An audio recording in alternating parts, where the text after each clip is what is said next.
Trapezoid, midpoint, and Simpson's rules are for when you need to take an integral, but there's some reason why either you can't or you really don't want to. It's just kind of gross. And so these are going to give us approximations instead. Some of them are better than others. This is the order that they're typically taught in a textbook. I'm not going to do that. I have a good reason why. But first of all, I want to show you some pretty pictures of why they make sense. We're just going to discuss the logic behind them and then how the formulas came to be. And then after that, then I just want to show you how to accomplish the goal, which is get your homework done, take a test, that sort of thing. So I'm going to do these again, but I'm going to do them with a TI-84 and then Excel. I did not try to make a perfect recording. So there's lots of places where I stutter or I say oops, things like that.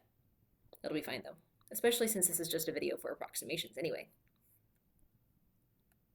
We're going to break up the area under a curve in a series of smaller trapezoids. So there's one trapezoid. Notice how this side is going to get used once, but this side is going to get used twice because it's the right side of the first trapezoid, but it's also the left side of the next trapezoid. So find all your trapezoids.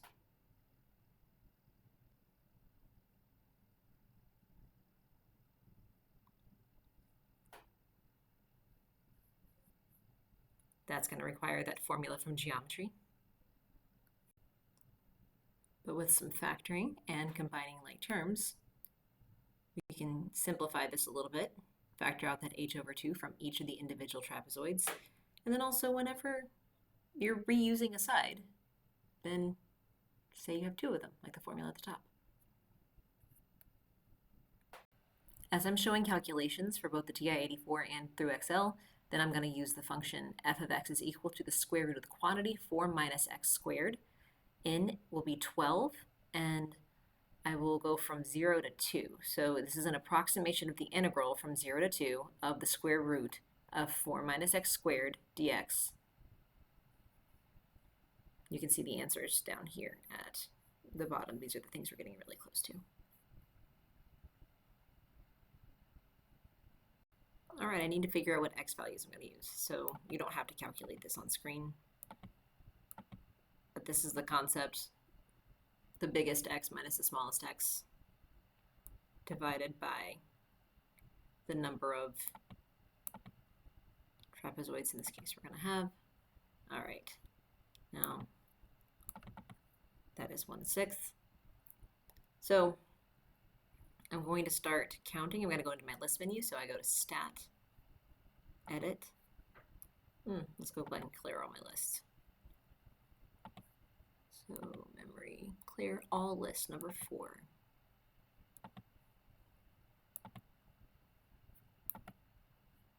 All right. So the first x value is a 0. The next one is 1/6. And see how when I type it in like that, it figures it out for me. And then the next one is 2/6, which is 1/3. You can type in 2/6, and the calculator does not care. You can type in 3/6, 4/6, and 5/6. Now I'm even going to type in 6/6 because I don't care. You should know that that's 1. 7/6, 8/6, 9/6, 10/6, 11/6, and 12/6. Now, this one right here should be the last number. Since we're going from 0 to 2, that means that I need to start with 0 and I need to end with a 2. Next thing we're going to do is we're going to figure out the x values, or sorry, the y values, but we're going to use our x values to do it. So I don't want to be right here. This is where it will default. I need to go up to the name of it. This is L2. And I'm going to type in the thing that I'm trying to figure out. So that's going to be the square root, here's my function, of 4 minus x squared. But I don't need x squared. Try that again. The square root of 4 minus, where are all of my x's? They are in L1 squared. So instead of typing in x, I'm going to type in where my x's are. And it does this lovely thing of evaluating all of those y values for you. The next thing that I need is I need all those 1s and 2s. So I'm going to hit 1, and then 2, 2, 2, 2, 2, 2, 2, 2, 2, 2, 2, 2, and the last one's a 1. The next thing I need is the product of all of my y values that are here in L2 and the coefficients that I'm multiplying them by.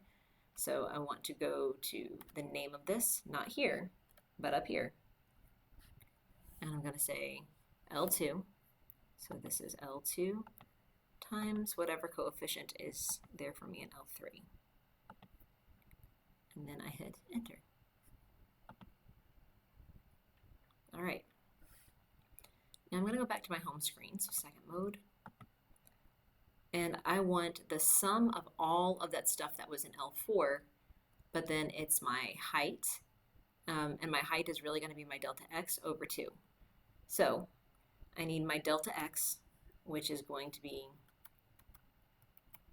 this thing divided by 2. That's my h over 2. And then I'm going to multiply that by the sum of everything in L4. So stat, let's see, second stat is the sum. It's number 5 right here. So everything that we put in L4. So this is h over 2 times sigma of all that stuff we put in L4, and everything in L4 is going to have my y values, all my f of x values, but also times all those coefficients, the individual ones that we needed. And then we get this thing. In Excel, I am going to start by typing in a 0 for my first x value, and then I am going to tell it equals, grab the previous one, and add to it 1 over 6. Now, because I have a format for that, I'm going to pull this all the way down to, and I'm picking number 13. The reason why is that I have 13 different places to put stuff. I have 12 ends, but each one has a beginning and an end. And so this is the beginning of the first trapezoid all the way down to the 13th place, which is the end of the 12th trapezoid. A lot of the other stuff is going to be very similar. So if I wanted to do math, I say equals, then this is SQRT of 4 minus, and it's whatever my x value is. I click on that, squared, close that off, hit enter. I get the first one, put it on down here. I'm going to say this is a 1. I'm going to say this is a 1. I'm doing my coefficients now. I have 2. I'm going to copy and trying to get off there. Try that again.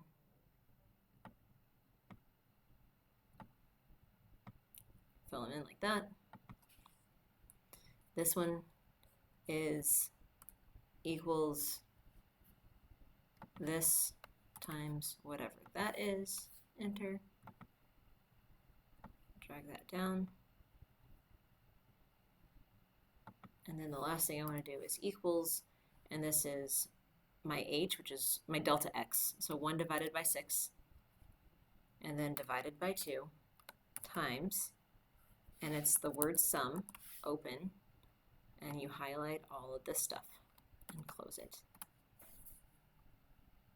There you go. I'm going to make that one bigger so we can see it. There it is. Smaller so it'll fit on the screen.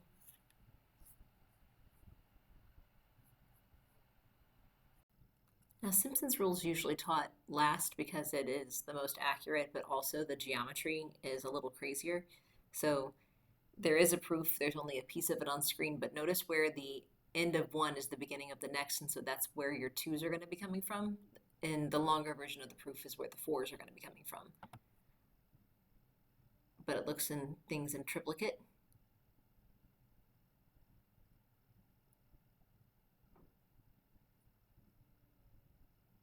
and it is the most accurate. The reason I do it second is because I get to reuse some of my x's from my trapezoid rule. So if I'm doing a problem and it says do trapezoid rule and then midpoint rule and then do Simpson's rule, I do trapezoid and then I do Simpson's rule and then I go back and I do midpoint later because I have to change my x values from the midpoint. Just an issue of pragmatism. All right, the reason I choose to do Simpson's rule next and then come back and do midpoint later is because I have so much already useful information already in my calculator. I'm going to clear this out. So I still have the same delta x. One of the big differences is it's divided by 3 instead of divided by 2. So I'm going to go to Stat, Edit. Okay, all of my x's are going to be exactly the same. My y's are going to be exactly the same. But these are going to change where it's 1, 4, 2, 4, 2, 4, 2, 4, 2, 4, yeah, like that kind of stuff. And then the last one's going to be a 4, 1. So I have a 4. I'm going to change this to a 4. Every other one of these I'm going to change to a 4. And the last one's a 1. Now, you can't end on a 2, 4. So you have to end on a 2, 4, 1. You can't do a 4, 2, 1. So it has to be, the last one has to be a 4 and then a 1. Take the last one, it's not a 1. All right, now, unlike Excel, this will not automatically update, so we're going to have to go back to L4, go to the name of it. We're not going to delete, we're going to hit clear. You technically don't have to. You could just go to L5 and then recalculate it over there if you didn't want to lose that information. I feel like that would be confusing on the screen though. And we're pretty much going to do the same thing that we did for the trapezoid rule, that L4 is going to be L2 times L3. Enter. All right, and then go back to your home screen, and then your delta x is going to be the same thing. It's going to be 1 over 6, and then this time we're not dividing by 2, we're dividing by 3, and then multiply that by seconds, stat. Go over to math, we want number 5, the sum of L4, that part's the same. And there we go. You see how when I already had stuff in my calculator for trapezoid rule, it's very easy to modify it for Simpson's rule. All right, here's where we left off with the trapezoid rule in Excel. So we're still going to do that thing where we modify, this is going to be a 4, this is going to be a 2, and I can copy and then paste, and then paste, and then paste, and then paste, and then this one should be a 4, and it ends with a 1. Now, the x's are all the same. The f of x's are all the same. These changed, and then this is the same. This updates automatically. The only difference is that because we're doing Simpson's rule, this is going to be delta x divided by 3. I'm going to fix that. Lo and behold. See how nice that is? And this, my friends, is why I do Simpson's rule immediately after trapezoid rule. I don't clear out my x values and start over. Midpoint rule is going to have a little bit easier geometry because it's just based on rectangles. The only sticky thing is that the x values that you use are the midpoints, not the sides anymore. And we have a little bit of an underestimate, a little bit of an overestimate, so that's why we pick the midpoint, is so that we can be right in the middle and kind of minimize the error that we get. See right here, we have an underestimate, we have an overestimate. We get error below and error above, but if you pick the midpoints, that's great. So geometry is easier. Finding the right x's is going to be a little bit harder. There's just a series of rectangles like that.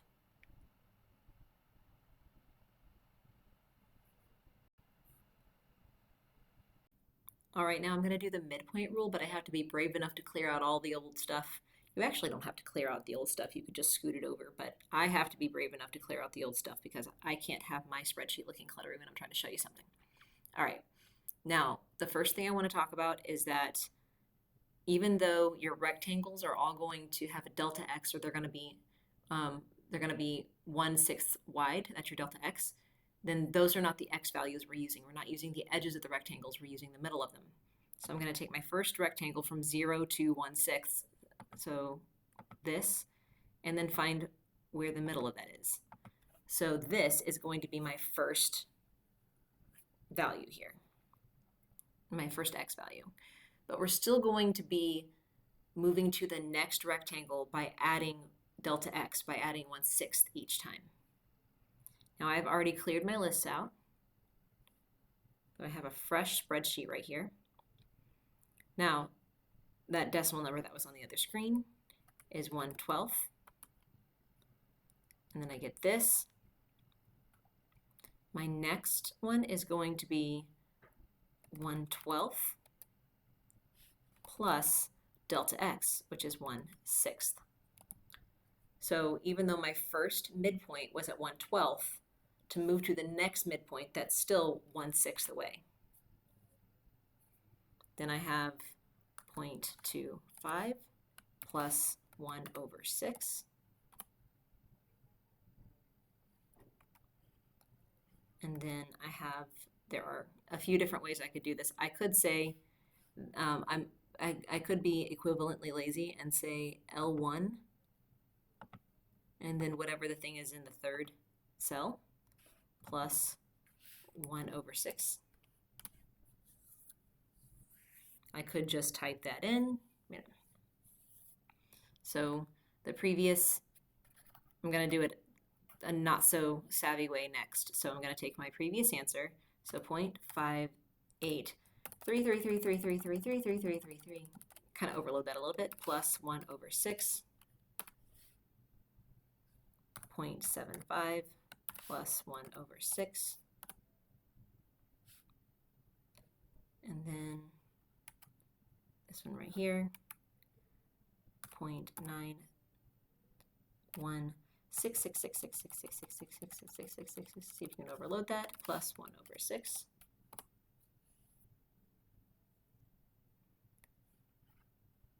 And then this is 1 and a 12th. So 1 plus 1/12 plus 1/6.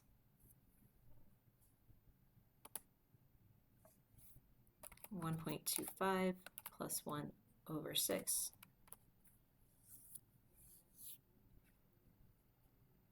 And then 1.41, bunch of sixes, plus 1/6.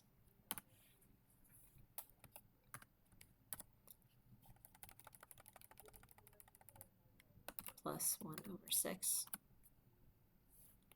1.75 plus 1/6.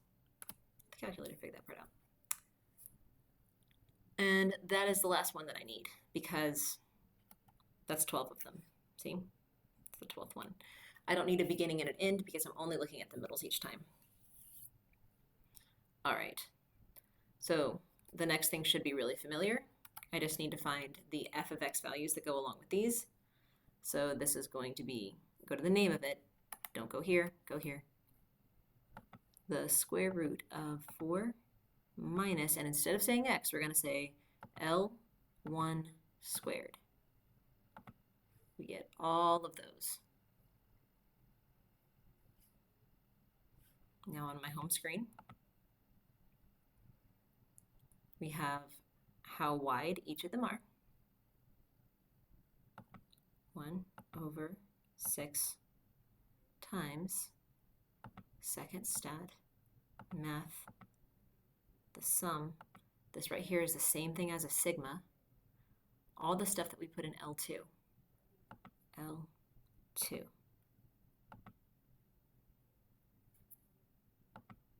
Geometry is much easier there. All right, fresh spreadsheet for Excel.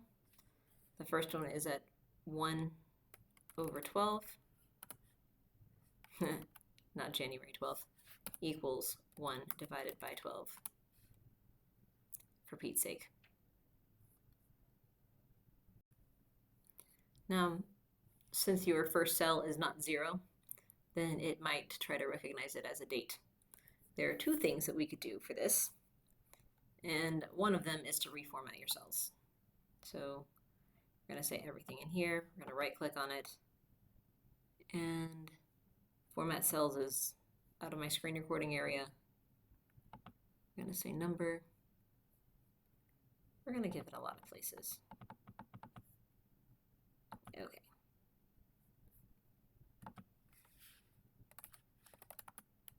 That's better. The other thing that I could do is I could put a dummy 0 in there and then start adding from the previous one. Now here's the nice thing about this. Equals the previous one plus 1/6. And you don't have to do that a whole bunch of times. We're only going to go down to number 12 this time instead of 13 because we're not looking at the sides of the rectangle, just the middles. So we only have 12 x values that we need to use. We still need to say equals SQRT 4 minus whatever this thing is squared. Close that off.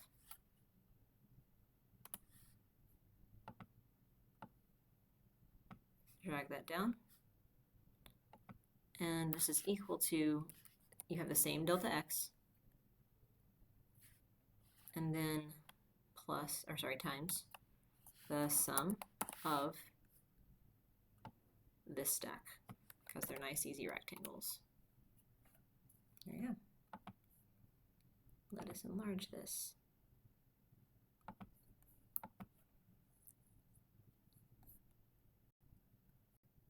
If the values here look suspiciously familiar, there's a reason for that, because this is the function. We were looking at this piece right here, but bear in mind that is a little piece of an entire circle with a radius of 2. Now a circle with a radius of 2, pi r squared, means that that would be 2 squared times pi, so 4 pi, and we were only looking at a quarter of it, so therefore the area that we should be finding is pi. You can also see that here, the integral from 0 to 2 of the square root of 4 minus x squared dx is in fact pi.